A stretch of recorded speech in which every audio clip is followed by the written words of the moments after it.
পিতাহি পরমন্তম পিতোই প্রতীক্ষা করুণে প্রিয়ন্তে সর্বদেবতা। শুধু জন্মদাতা পিতার চরণ সেবা করলে, চরণে প্রণাম করলে তোমাদের যত দেব দেবী আছে সবাই আশীর্বাদ করবে। আর ওই বাবা মাকে বাদ দিয়ে, বাবা মা শ্বশুর শাশুড়িকে ঘৃণা করে তুচ্ছ তাচ্ছিল্য করে লোক দেখানো যতই বাহিরের পূজা করো, ভক্তি করো, কোনো ফল হয়নি, হয় না, হবে না।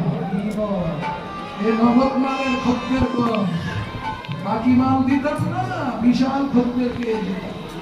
নগদ খদ্দের নেই, বাকির দোকানে বাকির দোকান হলো ভজন হনুমান, নগদ হলে এই বাস্তব। ভক্তের সেবা করো, কেননা বৈষ্ণব শরীরে কৃষ্ণের শতকোটি